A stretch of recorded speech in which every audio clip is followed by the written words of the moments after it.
Welcome,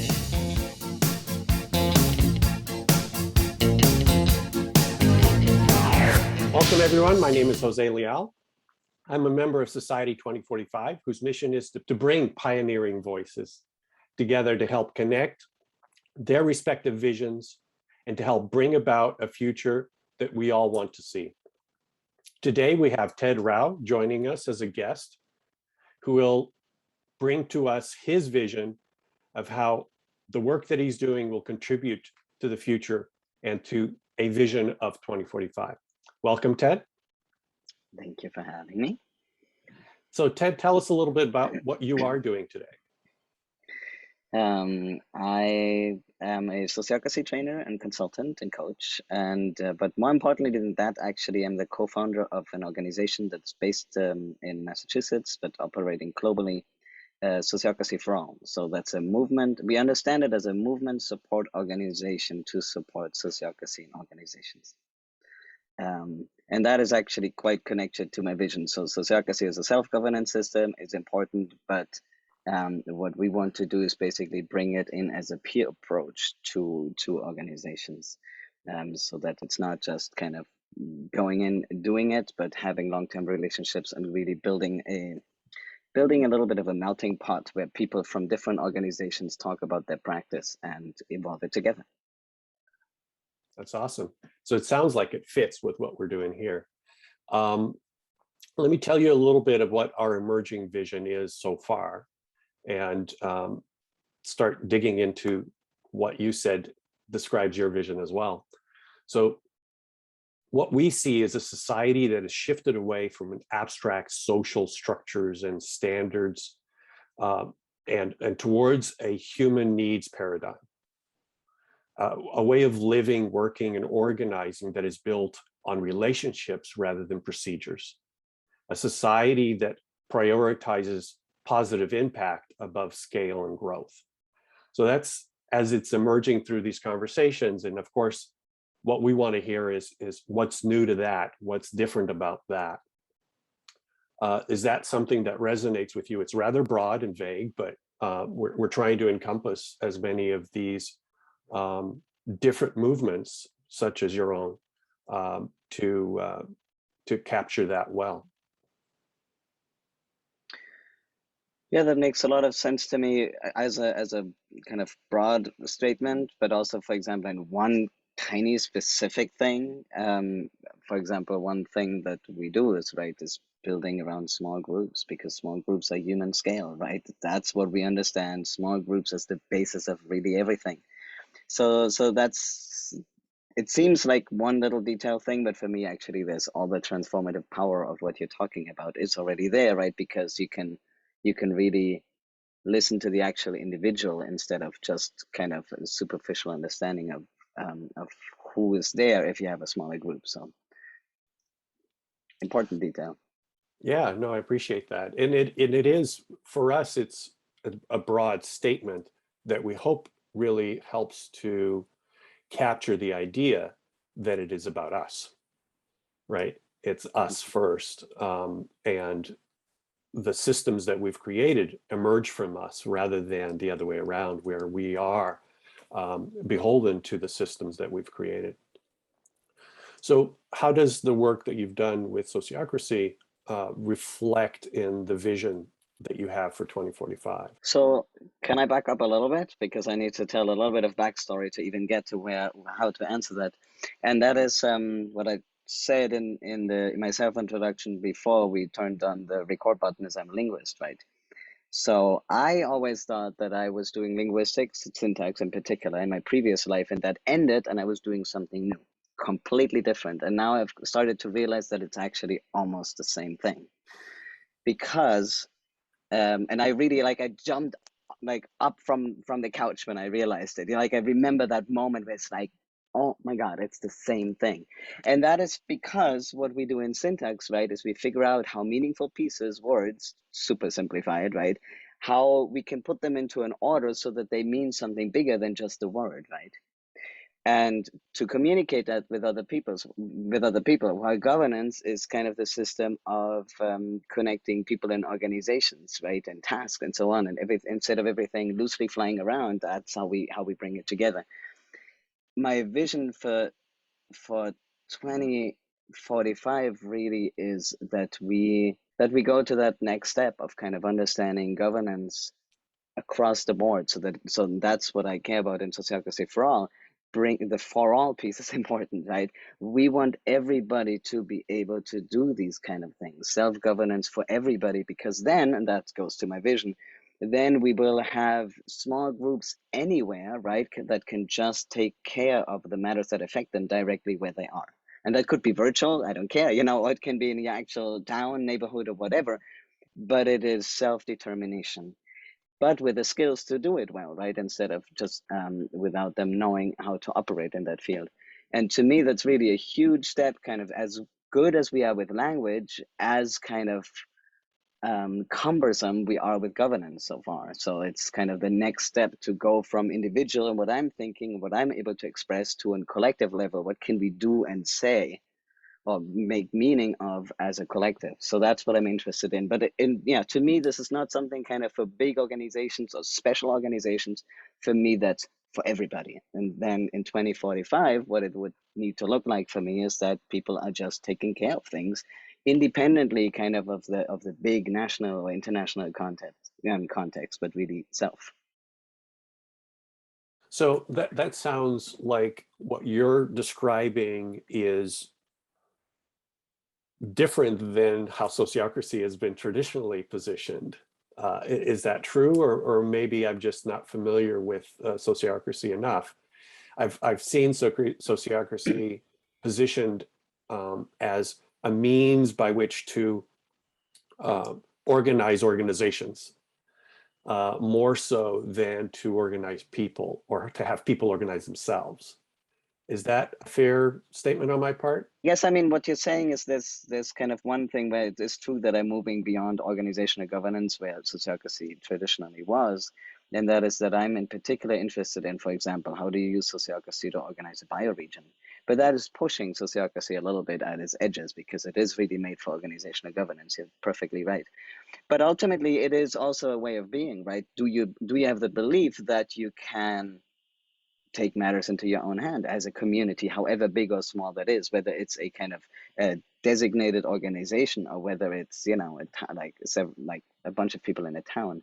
For example, sociocracy is used actually, and that's the biggest sociocratic organizations that we count, sort of, in the children's and neighborhoods parliaments in India, which is an unexpected place. But what they do is they organize neighborhoods, and then, bigger kind of nesting, bigger to like up to the national level, and I think 11 layers. And they use sociocratic selection processes, for example, and they try to train everybody on consent, but we're talking several hundred thousands of people, so that's not so easy in a bunch of languages, right? So what I'm saying is, I guess, yes, I see what you mean. I see that I'm pushing it a little bit. And yet to me, that's still the spirit, right? That's still the spirit of sociocracy, of decision making, like doing things together as equals, whether you do it in an organization or in some other form of collective, whatever. That's secondary to me. It works a little differently, though. So how do we get there from here? So you've just described how you're pushing sociocracy to this next level. And you've described a vision where everyone knows how to self-manage through this process of sociocratic management, if you will. So how do we get there? What's the vision for getting there? Well, to me, it starts with the belief that it's possible, right? And that people can do that people are able to do that people are capable and decent enough to work in a way that builds on trust, right? So that's a big one, because so many people don't even believe it. And sometimes also the narrative around sort of special organizations is also that they are kind of different, right? But I would like to tell the story like more often of like ordinary people, not thinking that they're doing anything super particular. That's just how we do things, right? And like becoming the new normal that is now being co-opted for post-COVID life. But there's so much learned helplessness out there, so much somebody should, so much how do we do this, so much I don't know how to write a policy, you know, and I'm not a lawyer, but I can sit down and write a policy and I can teach you how to do it, because we need those things to have basic agreements. Because if you're not able to make an agreement as a group with another group, then you're not going to get very far. So those are just, to me, basic being with each other skills, right?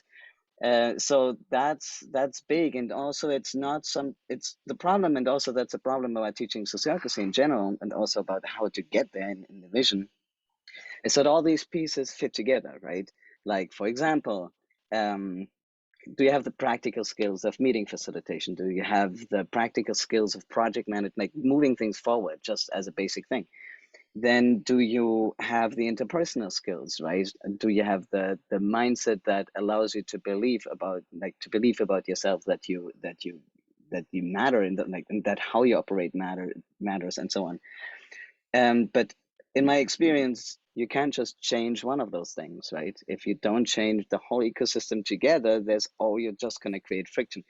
For example, I remember very vividly the first time somebody dropped out of my training saying, I love this, but I'm gonna go away because my organization is not gonna go for this. So I'm just gonna get super frustrated hearing more about this. I don't want to hear it because it's impossible. So now, if we train this person, you know, let's say he had stayed, train that person. Now the person goes into the organization. You're not like, what are we doing with those poor people, right? But then the other hand, if we change an organization but the people are not ready for it, then that's not good. So it's all like everything needs to kind of go in this upward spiral, and that's just so daunting. Um, but skills, not just to reiterate that, skills to me are a key thing about it, because so many people read about all this stuff and go like, oh yeah, great, got it, you know. But then you say, okay, and now get us to consent as a group, and they're absolutely lost. So to me, that's just like riding a bike. You have to be able to facilitate a consent process. That is what we should learn in school. You know, that's just a standard thing. That's like writing an essay. No, it's beautiful, because that's really the key. Isn't the ideology, right? It's the ability to internalize it, and getting people to internalize it in an environment that doesn't support them internalizing it is very difficult. Getting environments to cause people to do that is very difficult. So it's really about a little bit of both, as you described. And do you see that as a viable way for us to progress? Is that working? Is that going to work? Is that going to take us to 2045? Well, I mean, it has to tie in with the legal and the financial sphere and so on. Like, how can you ever say that you make decisions together if the whole thing is owned by one person? It just does not add up. So there's a bunch of things like that, like in the legal sphere doesn't really support decentralized decision making, all of that. So I'm not saying it's the one thing that we need to do. I would never say that. But of course, yeah, but that is for me one of the paths that we all have to kind of walk on, at the same time and together in some way, but they are kind of different avenues for me. And is that working? Boy, I mean, there's more and more and more, and what I see and what I'm hoping for, that's kind of a little bit my strategy for the next few years, is just plant enough seeds that people are simply not willing to take the crap anymore that's elsewhere. Of just saying like, this is not how we do things. And I mean, the numbers speak for that, to that, right? Of people, for example, being willing to be paid less but work somewhere where they're respected and so on. So that is coming, and my observation is, and but also from what I read and see, that people younger than me are even less likely to take the bullshit from organizations. So that's just gonna happen more and more.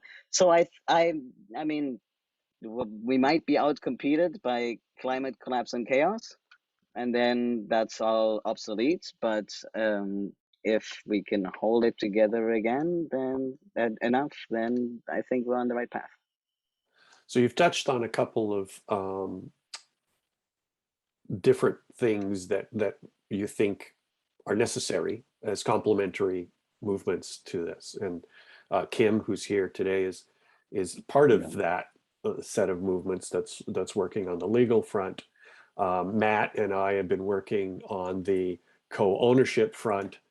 So all of this work is part of what we're trying to bring together. It's the recognition that it isn't just one thing or the other, but it's all of these things. And we need to figure out how to mesh them together, because it's not simply about the fact that sociocracy does work, but how does it work in a different legal environment? How does it work in a different ownership environment? All of these things do alter it. Any other movements or communities that you think are a key factor in this mesh of movements towards a new future? I mean, then there's the internal world, right? Like everything self-transformation. There is, and I know many here, I know you are into nonviolent communication, so are we. Education, of course. Like I see my kids, my kids in the public school system, they have so little drive to like, it's just so sad. Sometimes I struggle with that, of like, maybe why do I care so much about schools that are doing it right? And in order to have time to do that, to support those schools, I have to send my kids to public school where they're learning the opposite. It's just heartbreaking. Yeah, it is. Anyway, so other movements, let's see. I mean, yeah, of course, environmental stuff I already mentioned. What am I forgetting? What might be the big ones on my mind, but I'm sure there's others. Well, those seem to certainly capture the big ones. Um, so and we've talked a bit about the obstacles.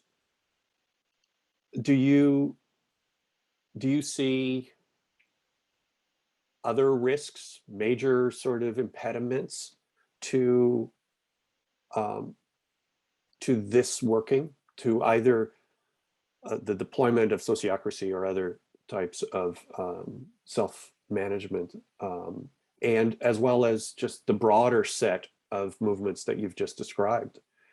Do you see that? What are the impediments that are potentially going to keep us from getting there? Beyond catastrophe, as you've pointed out. Well, but let me speak a little bit to that. I know it's kind of doom and gloom, but yet there's there's something about kind of worry about strain on systems that I have. Just overall strain makes it less likely that people would be able to say, oh, let's adopt a new governance system, which I always compare to open heart surgery, right? You're operating and you're changing like who decides what. That's insane. You wouldn't do heart surgery on somebody who's already super weak. So we have to be in good enough shape, right?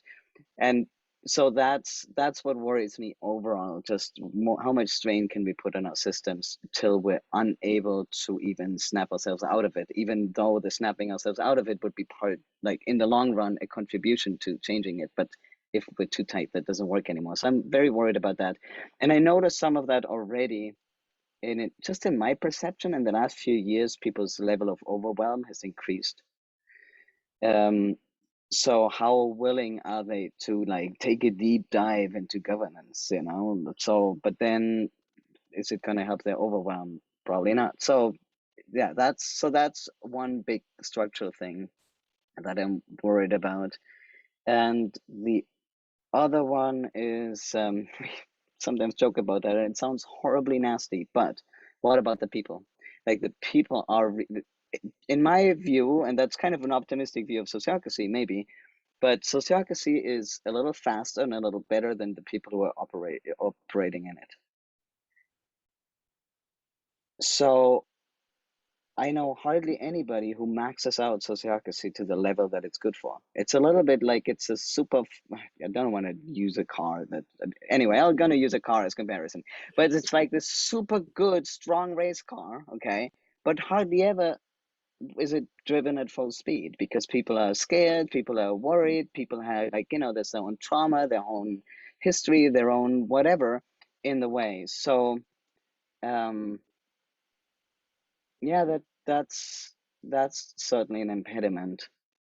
um yeah, there's just so much that needs to happen until people are able to operate in that way. And I've actually made it a habit, just again one tiny little example that's that is very emblematic of what I'm talking about, and that is I've made it a habit sometimes to like not push for a decision, saying like, okay, now we're gonna sit with that till next time, and then we'll decide next time, knowing that we could like the process and everything would totally allow to just move forward just as safely. But people's minds aren't catching up, and the more kind of discombobulated they are, the less they're able in a decision in a meeting to go like, ah, yeah, sure, that's what it needs. Let's go do it. They're like just not up to speed, and then yeah, that's I guess where all the strands come together of how able are we and how able are we going to be to contribute to change. That leads me to a thought, and I'll also say the thought, and we'll move to open questions from the group. But my thought there is that many of these things that have emerged are very complex in of themselves. And so there's so much complexity in each aspect of what we're doing as this new emerging future is coming up. And I wonder if part of what we need to do is actually find ways to simplify across these different ideologies, if you will, and make it so that what we can do is streamline much of the things that are being pioneered across the spectrum. So it's just the thought. I don't know if you want to say something to that, Ted, before we open it up. Yeah, convenience, blueprints, all of that stuff. I know, I mean, it's again a very emblematic, simple little thing, but as soon as you post a little canvas, template, and so on, people eat it up because it's like, oh, this is something I can just do, right? Like doability and list. People are so grateful for that, and I totally feel for them. I guess I probably jump on things in a similar way that I can kind of just wrap my head around it, like hold on to a little bit. And for example, that's something that we're also engaging in of the legal sphere and sociocracy. Like, does everybody have to reinvent the wheel, right? Or can we just kind of make something and then share it out, right? So that we can all kind of build faster because there's so many things to figure out. We can't really afford for everybody to figure it out on their own. So we need to do more sharing about all of that. Yeah, convenience, I think, is a huge factor that's going to get us there. And I think it's underrated. So I'm glad you're bringing it up. So if anybody wants to ask Ted a question, wants to go ahead and start. Thanks, Ted. It's a pleasure to listen to you. I really appreciate your focus on people and positive and what can be done. And so I'm curious to know, in your experience, what's been the biggest surprise to you as you've been working with sociology? You walked in and you thought, oh man, this is a mess. It's never going to work. And it actually has worked. Have you got stories like that? Well, I think I'm pretty much on point when I think it's not going to work. So that has not happened actually, at least not that I can think of. But what I do know is that I'm often surprised by individuals. We go like, ah, did they really get it? Like, and then you hear them go like, whoa, yes, they're like totally like latching onto it. And I love those moments when people step into their own power, like those tiny little moments when people are like, yeah, I don't know, actually, I have a proposal. Like, now I watched you stepping into self-responsibility. I love it. I absolutely love it. So that has happened plenty. Um, and I think that's my favorite drug to go on, is watching that. But on an organizational level, I can't think of a story actually. So surprises.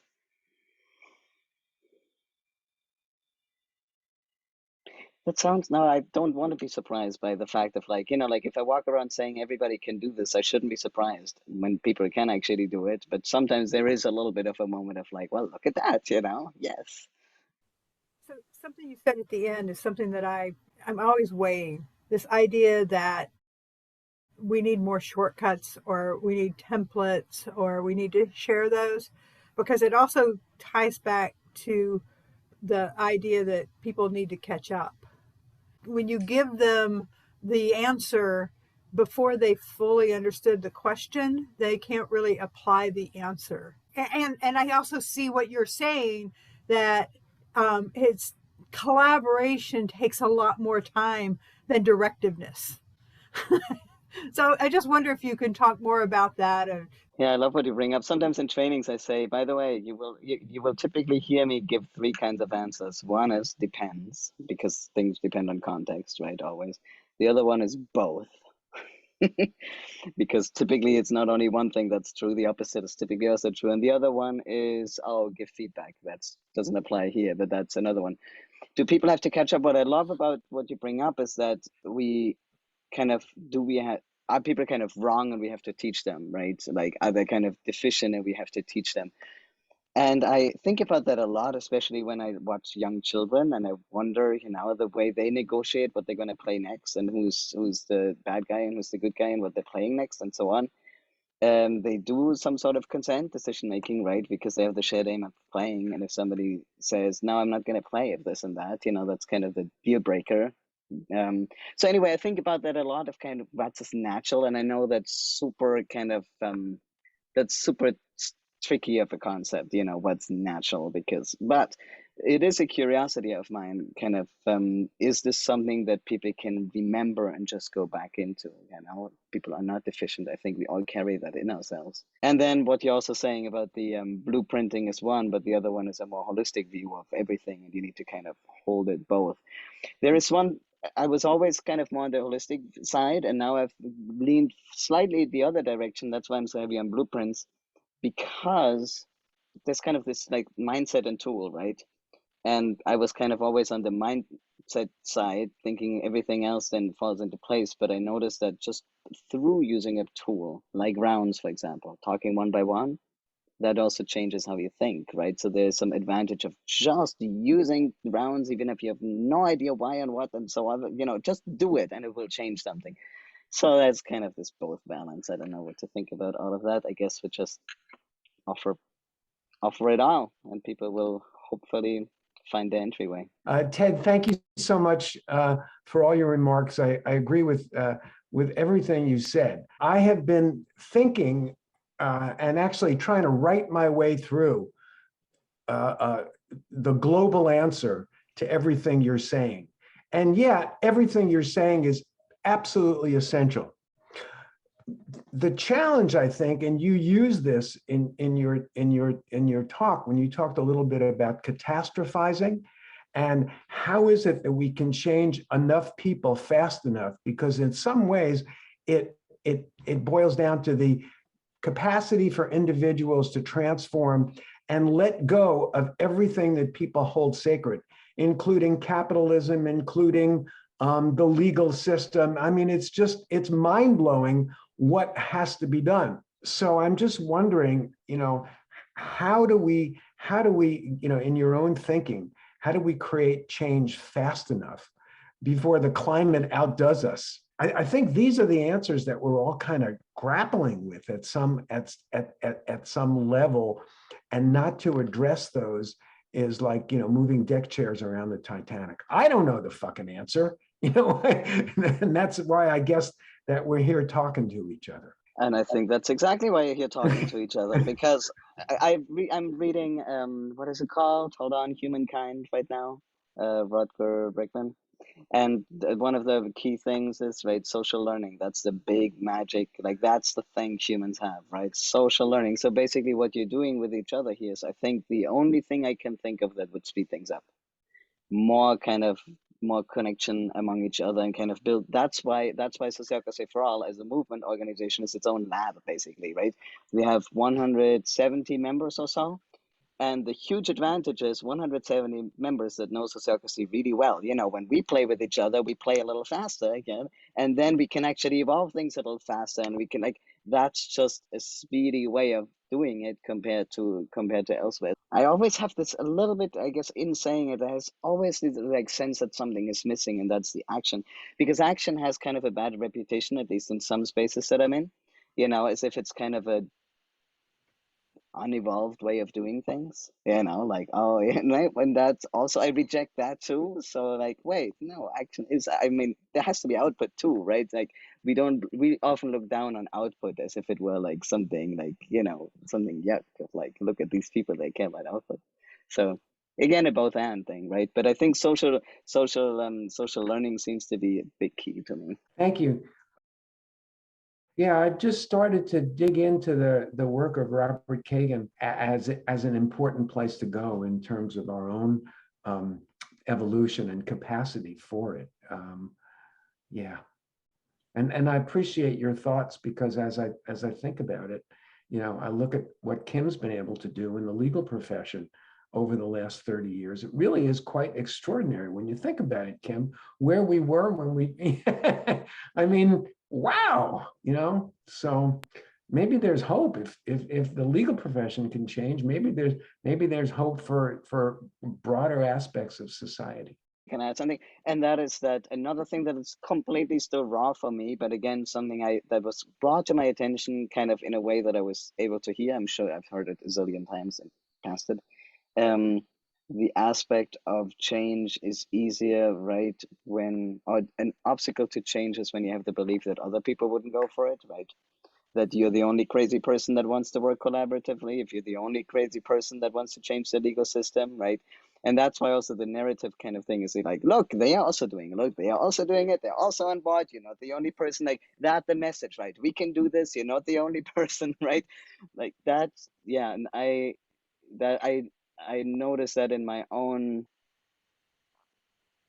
in that I'm trying to kind of make that enter my own language and my own thinking also. To be more outspoken about those things and not just think like, yeah, that's so obvious, but nobody else sees it that way. So, I'll shut up about it. That seems sad and Well, not constructive.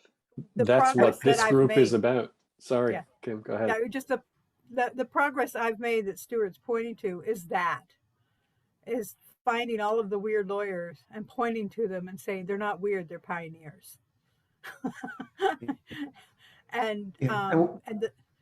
the two loops model from Meg Wheatley, which she doesn't like anymore, but has been really helpful for me from the Bracana work. My favorite David White poem is a very short one. It's a piece of haiku. You can change your life in an instant. You said a lot of stuff that resonated with me. The first thing was you're doing this intentional community thing and sociocracy on one hand, but then you have to send your kids to public school and then remediate for what they didn't do, right? And all the time what the public school is trying to do is get them to be obedient, not educate them, only get them to be obedient. So if you're not familiar with it, look for Sudbury Valley School, Summerhill. There's a Sudbury in Germany, there's one in Nestor. They're all over the place. But the original one is north of here in Washington State. And it's kind of an intentional community for kids with a few adults as mentors. Not as guys, not as cops, but as adults. So there's a book called Free to Learn. I don't remember the author, but he's a well-known sociocracy, a sociologist, and yeah, you may want to read that one. It'll be very enlightening. The other things you mentioned about ownership is a problem, and legal systems might be a problem, etc. That's something that we can help with. We can talk about at length about ownership and not. You said ownership, and I can't see how that works when somebody is owned by one person, and ownership doesn't necessarily need that. It come to mean that, but we change it back to what it should be.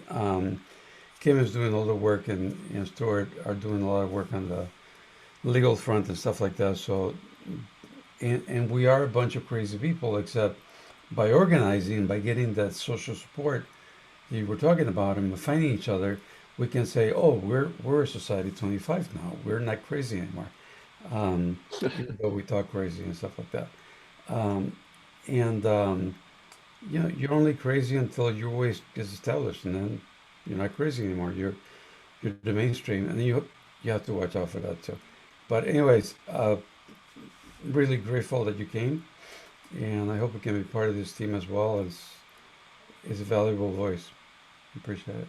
That was beautiful, Matt. Thank you. Ted, I know Mark's got a question, but our hour is up. I just want to thank you for taking the time and being willing to listen to us as much as being willing to share your vision. Yeah, and I'm sad I didn't. I mean, now I want to hear, the reverse.